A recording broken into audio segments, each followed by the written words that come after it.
इनसे हमारा अभी तक 7 साल में चालान भी नहीं कटा है। तो सीडी कहाँ है? जब 7 साल में एंटी करप्शन ब्यूरो के पास कोई प्रूफ ही नहीं हमारे पास चालान करने के लिए, तो किस आधार पे कह सकते हैं कि हम दोषी हैं?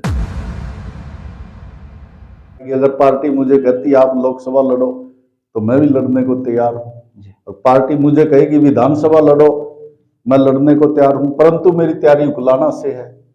अगर कोई और नेता भी लड़ना चाहता, कम से कम ये तो कहे मैं कहां से लड़ूंगा। मैंने पहले भी 3 चुनाव लड़े हैं, अगला भी लड़ूंगा उकलाना से। मतलब चुनाव पक्का लड़ेंगे उकलाना? बिल्कुल, कांग्रेस पार्टी से लड़ूंगा। कोई आदमी अपना ग्राउंड तैयार करता है, उसके अंदर बीज तो बोता है पहले कहीं। तो कुमारी शैलजा ने उकलाना में बीज नहीं बो रखे?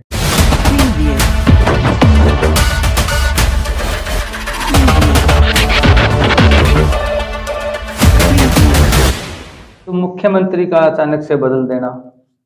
देखिए, मुख्यमंत्री नाकाम मुख्यमंत्री थे। राहुल गांधी जी जो है सच्चे मुद्दे उठाते हैं और बीजेपी जो है वो केवल जुमले देती है।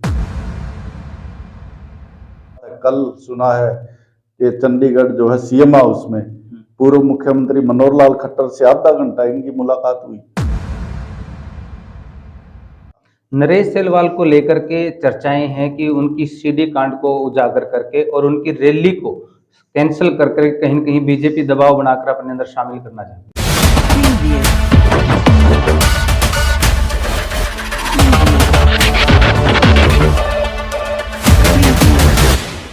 दोषी करार थोड़ी है हम सीडी में, भाई हमारे ऊपर दोष सिद्ध हो गए। अभी तक तो एफआईआर पे स्टे चल रहा है हमारा 7 वर्षों से। मार्केट के अंदर कोई फसल आती है, जिस फसल का दाना में चमक होती है उसके ऊपर हर व्यापारी की निगाह होती है। नमस्कार, द मीडिया हाउस के चाय पर चर्चा कार्यक्रम में आपका स्वागत है। आज हमारे साथ कांग्रेस पार्टी के बड़े कद्दावर नेता, उकलाना हल्का से पूर्व विधायक रहे, महेंद्रगढ़ जिले और 3 विधानसभा क्षेत्रों के प्रभारी नरेश सेलवाल जी मौजूद हैं। स्वागत है सर आपका। बहुत बहुत धन्यवाद अनूप कुंडू जी, और द मीडिया हाउस के सभी दर्शकों को मेरी राम राम। सर, चाय पे चर्चा शुरू करते हैं, आप चाय लीजिए। बिल्कुल, थैंक यू थैंक यू।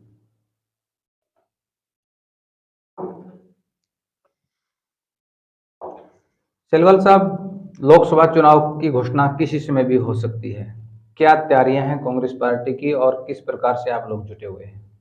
देखिए, कांग्रेस पार्टी की बड़े राष्ट्रीय स्तर से लेके जिस प्रकार से हमारे पूर्व राष्ट्रीय अध्यक्ष राहुल गांधी जी, उन्होंने पहले भारत जोड़ो यात्रा की, फिर उसके बाद भारत जोड़ो न्याय यात्रा जो मणिपुर से लेके मुंबई तक चल रही है और 17 मार्च को वो समापन होगा उसका। तो बड़ा अच्छा रिस्पॉन्स जनता का मिल रहा है। और जो हमारे राष्ट्रीय अध्यक्ष है श्री मल्लिकार्जुन खड़गे जी, उनके नेतृत्व में भी कांग्रेस ने बड़ी जोरदार तैयारियां की हुई है। प्रत्येक जो है राज्य के प्रभारी लगाए गए हैं, जिला प्रभारी लगाए गए हैं, लोकसभा के प्रभारी लगाए गए हैं, विधानसभाओं के कोऑर्डिनेटर लगाए गए हैं। और हमारे जैसे हिसार के अंदर हमारे जिला के प्रभारी और कोऑर्डिनेटर लगे हैं।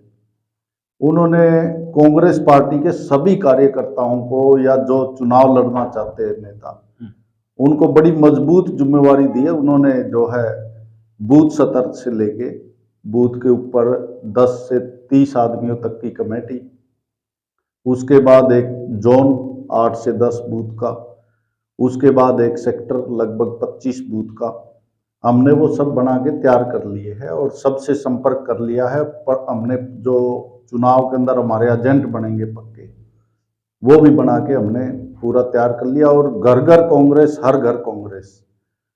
हमारी हरियाणा प्रदेश कांग्रेस कमेटी की तरफ से चौधरी उदय भान जी, हमारे सीएलपी के नेता चौधरी भूपेंद्र हुड्डा जी ने वो ड्यूटी लगाई हमने पूरे हल्के के अंदर। वो प्रोग्राम भी हमारा जो है बड़ा सक्सेसफुल, लोगों का बड़ा अच्छा रुझान कांग्रेस के प्रति उसमें देखने को मिला और प्रत्येक घर तक हम उस प्रोग्राम के तहत पहुंचे।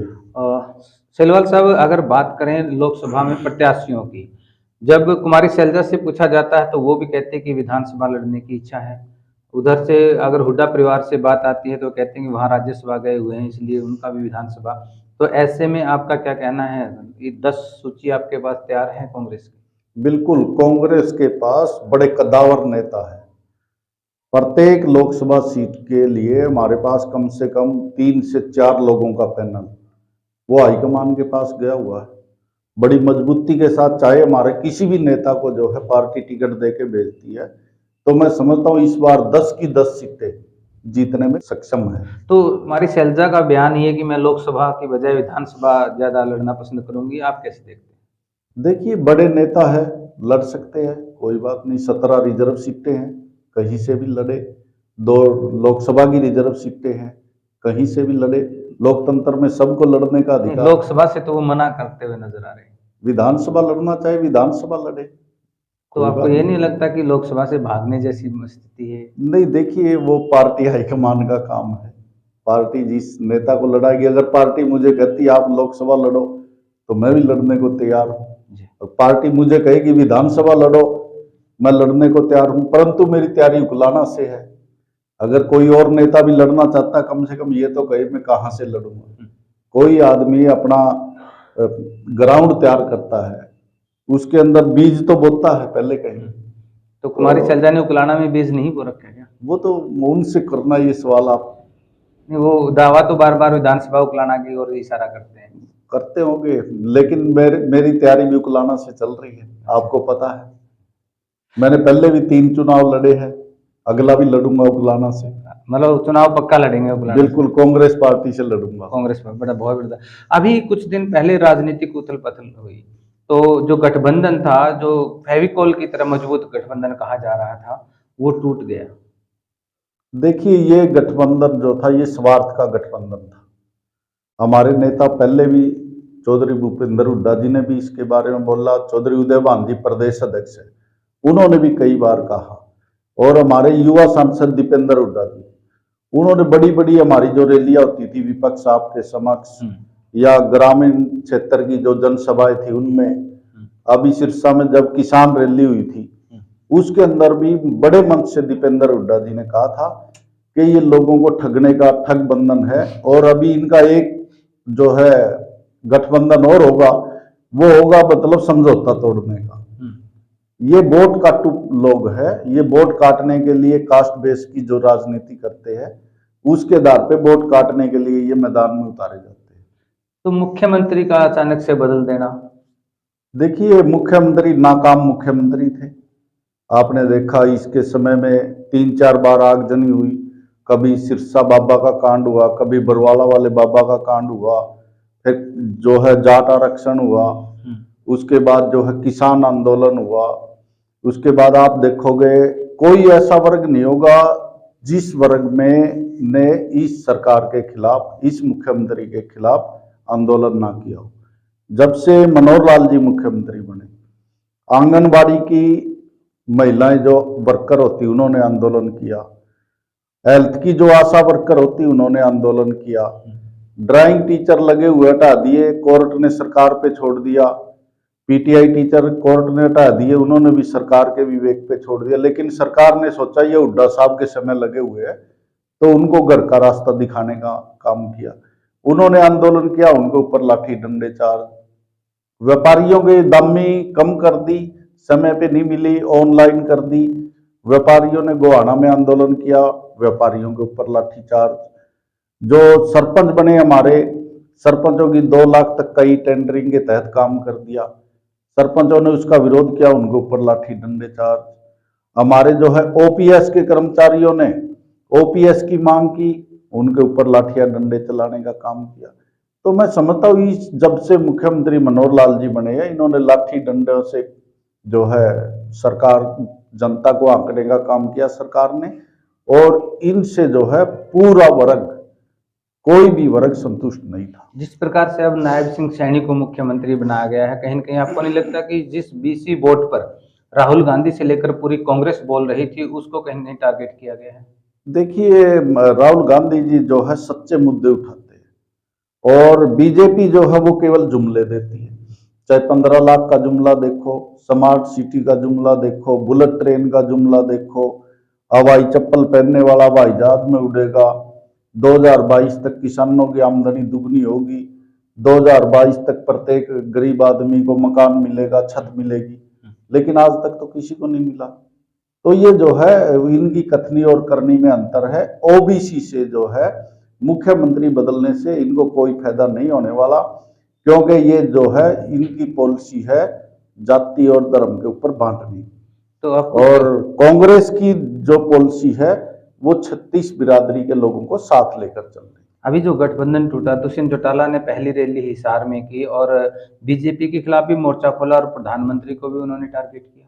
देखिए, मैं तो समझता हूँ इनकी एक ही बात है। कल सुना है कि चंडीगढ़ जो है सीएम हाउस में पूर्व मुख्यमंत्री मनोहर लाल खट्टर से आधा घंटा इनकी मुलाकात हुई। तो इनकी कहीं ना कहीं अंदरूनी जो है अंदर बैठ के एक बात है और पब्लिक में दिखावा करते। तो वो अंदर वाली बात कांग्रेस बाहर ले आएगी क्या? बाहर बिल्कुल आएगी, ये तो जनता ही ले आएगी। इनके जो है मंत्रियों को, विधायकों को पहले भी जो है किसान आंदोलन हो चाहे और किसी भी तरह की बातें हो, गांव के अंदर घुसने नहीं दिया जनता ने। तो इन्होंने जनता को ठगने का काम किया, इनका तो ठग बंधन था। मैं समझता हूँ आने वाले चुनाव में जेजेपी हो चाहे बीजेपी हो, लोग इनको घुसने नहीं देंगे गांव के अंदर। बीजेपी में रहते हुए वीरेंद्र सिंह ने अपने बेटे को 5 साल सांसद बना करके अब वापस कांग्रेस में भेज दिया है। कांग्रेस को फायदा या नुकसान? देखिए, चौधरी वीरेंद्र सिंह कद्दावर नेता है और चौधरी छोटू राम जी के जो है वो नाती है। तो चौधरी छोटू राम जी ने हमेशा किसानों की लड़ाई लड़ी, गरीब आदमी की लड़ाई लड़ी और चौधरी वीरेंद्र सिंह जी के आने से कांग्रेस को मजबूती मिली। नहीं, चौधरी वीरेंद्र सिंह तो अभी तक आए नहीं। सांसद ब्रजेंद्र सिंह को सांसद ब्रजेंद्र आगे तो वो भी आ जाएंगे, एक ही बात है। तो आपने कहा कि ये किसान की लड़ाई, जब 5 साल का जिनका सांसद का कार्यकाल रहा उस समय 13 महीने किसानों का आंदोलन चला और ये हिसार से सांसद थे, एक सिंगल टिप्पणी इन्होंने नहीं की।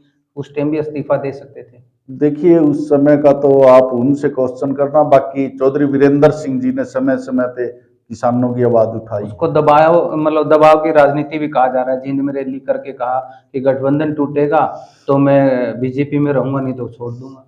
दबाव की राजनीति ऐसी कोई बात नहीं। उनको जो है वहां पे नहीं लगा कि भाई ठीक है ये पार्टी हमारे लिए, और उनकी पुरानी पार्टी भी कांग्रेस थी, बीच में चले गए थे, रुष्ट हो गए थे, लेकिन अब उन्होंने लगा कि भाई ये पार्टी जो है देश विरोधी है बीजेपी। 10 साल में अगर कोई वापिस आ जाए तो उसको भूलना नहीं कहते? नहीं, बिल्कुल नहीं। जब उनको ये लगा कि भाई बीजेपी ने जो 10 साल का कार्यकाल था वो देश के प्रति, चाहे वो पाकिस्तान की सीमा हो, चाइना की सीमा हो, किसान आंदोलन हो, चाहे गरीब लोगों की बात हो, तो मैं समझता हूँ कि उससे वो संतुष्ट नहीं थे। खिलाड़ियों की जो पॉलिसियां थी, खिलाड़ियों के ऊपर अत्याचार हुए, तो इस तरह के आरोप उन्होंने लगाए हैं और उनको ये बीजेपी की पॉलिसी आपको ये नहीं लगता कि इन चीजों को समझने में कि बीजेपी के जो नीतियां हैं वो देश हित में नहीं है, बहुत लंबा समय लग गया वीरेंद्र सिंह और ब्रजेंद्र सिंह को?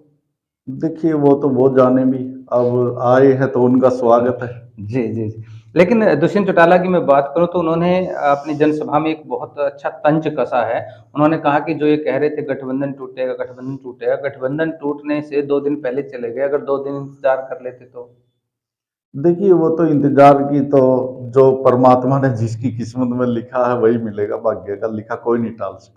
जी, मतलब अब हम अगर सारी बातों को छोड़ करके ये बात पूछें कि जो पूरा विधायक रहे हैं वो भावी विधायक की दौड़ में है, तो इस पे आपका क्या प्रतिक्रिया? देखिए, मेरी प्रतिक्रिया तो यही है कि भाई हम जो पार्टी ने हमारी ड्यूटी लगाई है उसको बड़ी अच्छी तरह से हम निभा रहे हैं और जनता के अंदर भी बड़ा अच्छा रिस्पॉन्स है।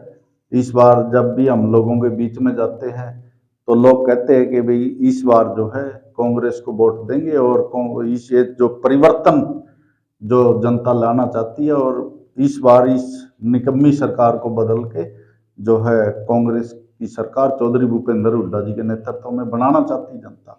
नरेश सेलवाल को लेकर के चर्चाएं हैं कि उनकी सीडी कांड को उजागर करके और उनकी रैली को कैंसिल करके कहीं न कहीं बीजेपी दबाव बनाकर अपने अंदर शामिल करना चाहती है। देखिए, कोई सीडी का कोई प्रेशर नहीं।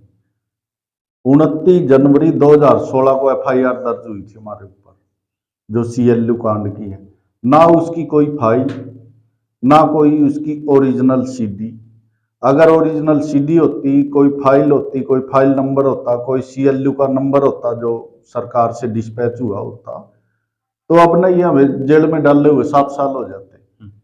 इनसे हमारा अभी तक 7 साल में चालान भी नहीं कटा है, तो सीडी कहाँ है? जब 7 साल में एंटी करप्शन ब्यूरो के पास कोई प्रूफ ही नहीं हमारे पास चालान करने के लिए, तो किस आधार पे कह सकते हैं कि हम दोषी हैं? अगर ये जबरदस्ती हमारा चालान भी काट देते हैं, तो चालान काटने से क्या होता है? कोर्ट तो सुप्रीम कोर्ट तक है केस लड़ने के लिए। कोई मैं दोषी थोड़ी हूँ, दोषी करार थोड़ी है हम सीडी में भाई हमारे ऊपर दोष सिद्ध हो गए। अभी तक तो एफआईआर पे स्टे चल रहा है हमारा 7 वर्षों से। आपने 1 महीने तक बड़ी मेहनत की और आक्रोश रैली करने वाले थे, मतलब ऑन स्पॉट कैंसिल कर दी गई, वजह क्या?